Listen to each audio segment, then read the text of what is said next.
Welcome to my channel లీలా గన్ని. ఈరోజు నేను super టేస్టీగా అలాగే చాలా సింపుల్గా బూడిద గుమ్మడికాయ హల్వా ఎలా చేయాలో మీకు చూపించబోతున్నానండి. జనరల్గా గుమ్మడికాయ హల్వా అదంతా ఒక పెద్ద ప్రాసెస్ అనుకుంటారు, బట్ చాలా సింపుల్గా మినిమం ఇంగ్రీడియంట్స్తోనే మనం ఇంట్లో చేసుకోవచ్చండి. ఇది జనరల్గా కాశీ హల్వా అంటారు. ఈ బూడిద గుమ్మడికాయ మా ఇంట్లోనే పండిందండి. సో ఫ్రెష్గా ఆర్గానిక్గా పండిన ఈ గుమ్మడికాయని తీసుకొని ఇప్పుడు నేను ఈ గుమ్మడికాయ హల్వా ఎలా చేస్తానో చూడండి. అలాగే మీరు కూడా ట్రై చేయండి. ఇప్పుడు నేను చూడండి గుమ్మడికాయ కోసుకొచ్చి చెక్ చేస్తున్నాను.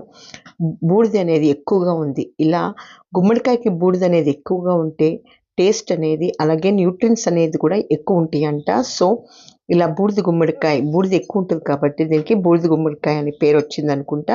సో అదంతా బాగా వాష్ చేసుకొని తుడుచుకొని తర్వాత ఇప్పుడు పైనంతా తొక్కు తీసేసుకోవాలి. ఇలా పీలర్ తీసుకొని మనము ఈ పైన తోలంతా మనం పీల్ ఆఫ్ చేసుకోవాలి. మొత్తం కొంచెం గట్టిగా ఉంటుంది, పచ్చికాయ కాబట్టి కొంచెం గట్టిగా ఉంటుంది. సో నిదానంగా పీల్ చేసేసుకొని ఇలా కాకపోయినా చాక్తో కూడా మనం పీల్ ఆఫ్ చేసుకున్నాక కట్ చేసుకోవాలి. ఇప్పుడు దీంట్లో ఉన్న ఇత్తనాలన్నీ తీసేసివేయాలండి. కండ మాత్రమే మనము హల్వాకి యూస్ చేస్తాము. సో నేను వీడియోలో చూపించిన మాదిరి ఇలా పైన ఇత్తనాలని తీసేసి కండ మాత్రమే ఇలా చూడండి, ఇలా అయితే సరిపోతుంది. సో ఇదన్నీ మనము ఇప్పుడు గ్రేట్ చేసుకోవాలి. ఇప్పుడు ఈ గ్రేటర్లో చిన్న రంధ్రాలది కూడా ఉంది, పెద్దది ఉంది కదండి. చిన్న దాంట్లో వేసుకోకూడదు, గ్రేట్ చేసుకోకూడదు. అలా గ్రేట్ చేసుకోవటం వల్ల చాలా పేస్ట్ లాగా అయిపోయి హల్వా అనేది అంత బాగుండదు. సో పెద్ద దాంట్లో గ్రేట్ చేసుకుంటే ఇలా పొలుకులు జంపుగా వస్తుంది. అప్పుడు హల్వా చేసినప్పుడు టేస్టీగా ఉంటుంది. చూడండి ఇలా బాగుంటుంది. సో ఇప్పుడు మనం ఈ గ్రేట్ చేసిందంతా మనం నీళ్లు ఇలా పిండేసుకుంటారు కొంతమంది, అలా కాకుండా పిండుకొని అవసరం లేదు, జస్ట్ అలాగే మనం పెట్టేసుకొని మనం దాన్ని వేయించుకోవచ్చండి. ఇప్పుడు ఒక పాన్ తీసుకొని దాంట్లోకి 1 టేబుల్ స్పూన్ అంతా నెయ్యి వేసుకోవాలి. ఫస్ట్ ఒక కప్ తీసుకొని ఏదైనా ఒక కప్పు తీసుకొని మెజర్ చేసుకోవాలి. ఈ కప్లో నాకు 2 కప్పులంతా ఈ తురుము అనేది వచ్చిందండి, ఈ గుమ్మడికాయ తురుము అనేది.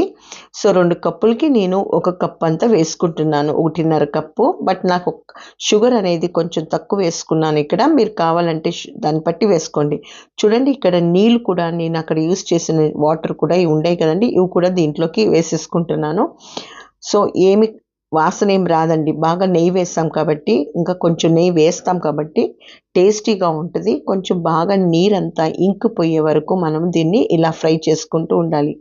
నెయ్యి వేయటం వల్ల మంచి వాసన వస్తుంది, అది ఫ్రై అయినట్టల్లా.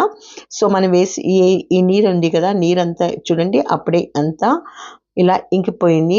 సో ఇంకా కొంచెం వాటర్ ఉంది కాబట్టి అది కూడా కొంచెం ఎవాపరేట్ అయ్యే వరకు మనం దీన్ని ఫ్రై చేసుకోవాలి. ఇంకా కొంచెం నెయ్యి వేసుకుంటే ఇప్పుడు ఫ్రై చేసుకున్నప్పుడు ఇంకా మంచిగా వాసన వస్తుందండి. కొంచెం నెయ్యి ఎక్కువ వేస్తే ఈ బూడిద గుమ్మడికాయ అనేది టేస్టీగా ఉంటుంది. సో ఇలా మనం ఒకసారి ఫ్రై చేసుకొని మూత పెట్టేసాక చూడండి అక్కడ నీరు లేదు. సో సరిపోతుందండి. ఈ కన్సిస్టెన్సీ వచ్చాక మనం ఇప్పుడు దీంట్లోకి 2 కప్పులకి నేను 1 కప్ వేసాను. మీకు ఇంకా స్వీట్ కావాలనుకుంటే 1.5 కప్పు కూడా వేసుకోవచ్చు, బట్ నాకు 1 కప్ అనేది సరిపోయింది. సో ఇలా వేసి ఫస్ట్ చక్కెర వేస్తానే ఒక 2 నిమిషాలకి అంతా నీరు వచ్చేస్తుందండి, చక్కెర కరిగిపోయి ఇలా నీరుగా వస్తుంది. సో ఇప్పుడు మరి చక్కెర అనేది కొంచెం పాకం వచ్చే వరకు దీన్ని ఇలాగే వేయాలి. ఇప్పుడు దీంట్లోకి అది కొంచెం ఉడికే లోపల మనం ఒక పాన్ తీసుకొని 1 టేబుల్ స్పూన్ అంతనే వేసి దీంట్లోకి ఇలా జీడిపప్పు వేయించుకున్నాం. మీరు కావాలంటే దీంట్లోకి వేరే ఈ డ్రై ఫ్రూట్స్ కూడా వేసుకోవచ్చు, బట్ ఇది సరిపోతాయండి. కొన్ని వేసుకొని మీరు ఇంకా ఎక్కువ కూడా వేసుకోవచ్చు. చూడండి ఇప్పుడు మనకు ఈ చక్కెర పాకం అనేది బాగా కరిగి అప్పుడే టెక్స్చర్ అనేది మారింది.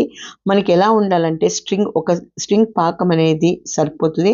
ఇప్పుడు నేను లెమన్ వేసాను. లెమన్ వేయటం వల్ల ఏమవుతుందంటే చక్కెర పాకం వచ్చాక ఆరాక అది గట్టిగా కాకుండా తెల్లగా కాకుండా అలాగే పాకం మెత్తగా సాఫ్ట్గా ఉంటుంది హల్వా అనేది, లేకపోతే గట్టిగా అయిపోతుంది. సో చూడండి ఈ స్ట్రింగ్ కన్సిస్టెన్సీ అనేది ఒకే స్ట్రింగ్ కన్సిస్టెన్సీ సరిపోతుంది, ఇలా అంటుకుపోతే సరిపోతుందండి. మరి ఎక్కువ పాకము వద్దు, మరి నీరు కూడా ఉండకూడదు. ఇలా ముట్టుకుంటే ఇలా జిగురు అనేది అంటుకోవాలి, అప్పటిదాకా సరిపోతుంది.